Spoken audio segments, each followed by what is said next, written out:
सार्वजनिक ठिकाणी धारदार शस्त्र बाळगून नागरिकांमध्ये दहशत निर्माण करणाऱ्या एका इसमावर चंद्रपूर शहर पोलिसांनी धडक कारवाई केली आहे। या प्रकरणी शिवशंकर उर्फ भोला विजयपाल सिंह याला पोलिसांनी ताब्यात घेतले आहे।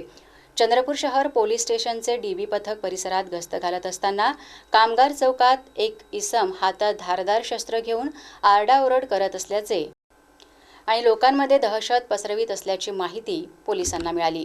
या माहितीवरून पोलिसांनी तातडीने घटनास्थळ गाठले। पोलिसांना पाहताच आरोपीने पळून जाण्याचा प्रयत्न केला, परंतु पोलिसांनी त्याला शिताफीने पकडले। त्याची झडती घेतली असता त्याच्याकडे 15.5 इंच लांबीचे एक धारदार लोखंडी शस्त्र मिळून आले। पोलिसांनी हे शस्त्र जप्त केले असून आरोपीविरुद्ध गुन्हा नोंदवला आहे।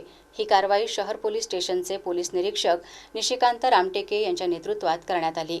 या कारवाईत डीबी पथकातील पोलीस कर्मचारी सहभागी होते।